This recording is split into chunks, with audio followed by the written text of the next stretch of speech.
नमस्कार दोस्तों। आज के इस वीडियो के माध्यम से हम समझने का प्रयास करेंगे कि संविधान का भाग किसे कहा जाता है, संविधान में भाग की आवश्यकता क्यों पड़ी, और इसके बाद हम पढ़ेंगे चैप्टर नंबर 8.5 में संविधान के उद्देशिका क्या होती है। तो जल्दी से ओपन करिए इस बुक को और ओपन करिए पेज नंबर 247, जहाँ पे आपको मिलेगा भारतीय संविधान के भाग। तो चलिए बिना वक्त गवाए स्टार्ट करते हैं आज का अपना ये वीडियो। चैप्टर नंबर 8.4 भारतीय संविधान के भाग। दोस्तों, भाग हमको पता होना चाहिए कि भाग कहते किसको हैं। तो आप इन शॉर्ट में बस ये समझिएगा कि हमारा संविधान एक किताब है। ठीक है, हमारा संविधान एक किताब है जिसके अंदर आपको कंटेंट मिलता है। इस किताब के अंदर क्या होते हैं, भाग होते हैं, जिसको हम बोलते हैं उस किताब के चैप्टर। तो संविधान के अंदर जो चैप्टर दिए गए हैं उसे हम बोलते हैं क्या, भाग। और इस चैप्टर के अंदर भी सब चैप्टर बने होते हैं, इसको बोलते हैं हम लोग क्या, अनुच्छेद। नहीं समझे? सिंपल डेफिनेशन अब ये ध्यान रखिएगा, संविधान एक किताब है जिसमें किसी देश के संचालन का लेखा जोखा निहित होता है, लिखित होता है, और भाग उसके चैप्टर होते हैं। क्या होते हैं, भाग उसके चैप्टर होते हैं, बस। अब बात करते हैं कि भारतीय संविधान का जो भाग नंबर 1 है, इसमें आर्टिकल कहाँ से कहाँ तक दिए गए हैं। तो संघ और उसका राज्य क्षेत्र, इस बात का उल्लेख जो हमको मिलता है वो मिलता है भाग 1 में। अगर हम भाग 1 को ओपन करेंगे इस चैप्टर को, तो हम पाएंगे अनुच्छेद 1 से लेकर के 4 तक, जिसमें संघ किस प्रकार से चलेगा, कैसे कार्य करेगा, और उसके जो राज्य क्षेत्र होंगे वो कैसे संचालित होंगे किसी देश के अंदर, इस बात का विस्तार पूर्वक वर्णन हमको पढ़ने को मिलता है। तो ये आपको ध्यान रखना है। सेकंड जो आपका चैप्टर है भाग नंबर 2, मतलब इसमें आपको मिलेगा नागरिकता का उल्लेख। ये आपका आर्टिकल है 5 से लेकर 11 तक। जब आप भाग नंबर 2 को ओपन करोगे, जब लोग चैप्टर को ओपन करोगे, उसमें आपको मिलेगा अनुच्छेद 5, डिटेल पूर्वक आप पढ़ सकते हो। फिर 11 तक जब जाएंगे, 6, 7, 8, 9, 10, 11 ये आप पढ़ोगे। भाग नंबर 3 दोस्तों संबंधित है मूल अधिकार से, और मूल अधिकारों का विस्तार पूर्वक वर्णन करने को मिलता है आर्टिकल नंबर 12 से लेकर के 35 तक। भाग 4 राज्य के नीति निर्देशक तत्व, भाग 4 का मूल कर्तव्य, आर्टिकल नंबर 51 का 51A। भाग नंबर 9 में देखिए, बाकी आप लोग भागों को स्किप करेंगे, इतने इंपॉर्टेंट नहीं है, ध्यान रखिएगा। पढ़ना चाहें ज्ञानवर्धन के लिए, नॉलेज बूस्ट करने के लिए, तो पढ़ सकते हो, बट ये केवल रिकॉर्डिंग हो रही है उन बच्चों के लिए जो कॉम्पिटिटिव एग्जाम की तैयारी कर रहे हैं। ये सभी क्वेश्चंस प्रीवियस एग्जाम में कई बार पूछे गए, चाहे वो वनडे एग्जाम हो, चाहे वो स्टेट पीसी एग्जाम ही क्यों ना हो। तो इसलिए हर पॉइंट को आप लोग हाईलाइट करते चलिएगा। अगर आपके पास ये बुक नहीं है, बुक को मार्केट से बाय करिएगा। ठीक है, अगर बुक्स आपने बाय नहीं करनी है, बहुत अति आपने कर दी बुक्स को बाय करने के लिए, घर वालों ने बिल्कुल कट कर दिया आपका कनेक्शंस, बोले तो शॉपिंग वाला कनेक्शन, तो फिर कहाँ से शॉपिंग करोगे आप लोग। तो फिर आप A4 पेज उठाओ, सब पॉइंट को पेन डाउन करते चलिएगा। सो भाग नंबर 9 पंचायत, आर्टिकल नंबर 243। भाग 10 अनुसूचित और जनजातीय क्षेत्र, आर्टिकल 244 और 240 का में दिया गया है। भाग नंबर 11 को जब हम पढ़ेंगे तो हम लोग ये पाएंगे कि इसमें संघ और राज्य के बीच में संबंध कैसे स्थापित होना चाहिए, इस बात का उल्लेख हमको पढ़ने को मिलेगा यहाँ पर। और इसके लिए हम लोग पढ़ेंगे आर्टिकल नंबर 245 एंड 263। एग्जाम में आपसे क्वेश्चन पूछा जाता है दोस्तों कि संघ और राज्य क्षेत्रों के बीच में संबंध आखिर किस आर्टिकल में निहित है। तो ये रेंज भी आपको ध्यान रखनी है, इन सभी आर्टिकल की रेंज भी आपको अच्छे से ध्यान रखनी है। इसके अलावा भाग नंबर 15 में निर्वाचन का उल्लेख किया गया है, 324 से लेकर 329 तक का हमारा आर्टिकल है इसमें। भाग नंबर 17 में राजभाषा दी गई है, आर्टिकल 343 और 351। भाग 18 में आपात उपबंध, इमरजेंसी के बारे में, और इमरजेंसी स्टार्ट होती है आर्टिकल 352 एंड 360। डिटेल में पढ़ना है तो आप इस अनुच्छेद को पढ़ सकते हैं। उसके बाद दोस्तों अगर हम बात करेंगे भाग नंबर 20 संविधान का संशोधन। जी हाँ, संविधान में भी हम लोग संशोधन कर सकते हैं। इस बात की प्रणाली को हमने कहाँ से अडॉप्ट किया है, या फिर मैं आपसे पूछूंगा कि जो हमने मूल कर्तव्य लिए हैं, इस बात की प्रणाली को हमने कहाँ से अडॉप्ट किया है। जल्दी से कमेंट करिए। लास्ट वीडियो में आपने देखा था ना, संविधान के स्रोत पढ़ा था ना, तो भेजिए भैया आंसर, देखते हैं कितने बच्चों को याद है अब तक।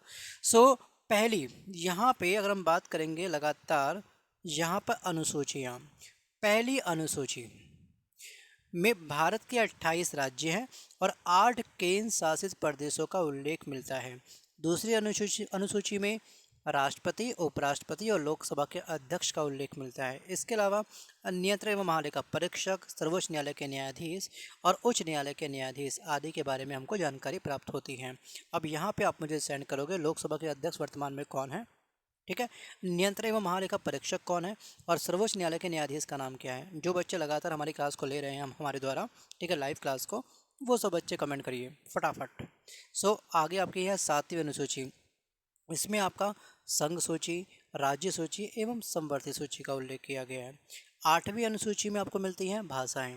11वीं अनुसूची में आपको मिलती हैं क्या? पंचायतों की शक्तियाँ। पंचायत की क्या पावर होती है? अच्छा, पंचायत की जो नींव रखी गई है, ठीक है, ये नींव कहाँ पे रखी गई थी? नागौर जिले में, राजस्थान में। नींव रखने वाली पर्सनालिटी का नाम क्या था? जिन्होंने नींव रखी थी उनका नाम क्या था? उनका नाम था जवाहरलाल नेहरू। क्या नाम था? जवाहरलाल नेहरू जी।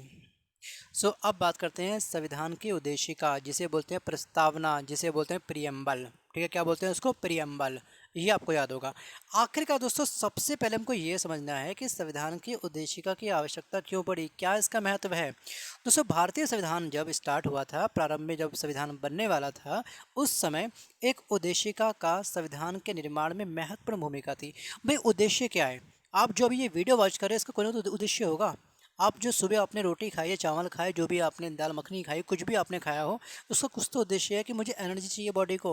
अगर मेरी बॉडी में एनर्जी होगी तभी मैं काम कर सकता हूँ। हर चीज़ का कोई ना कोई गोल होता है।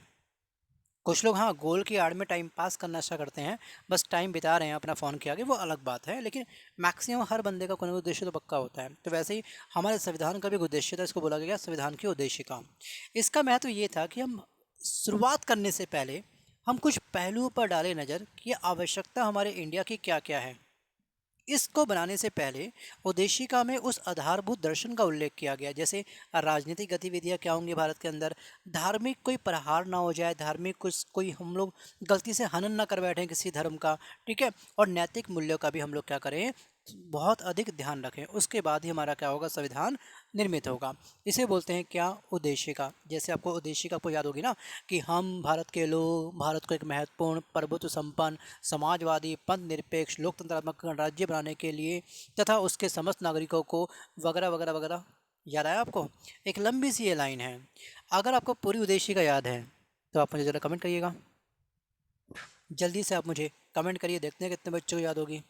सो प्रियम्बल आपको याद होना चाहिए। प्रियम्बल का क्या महत्व है वो अभी हमने जाना।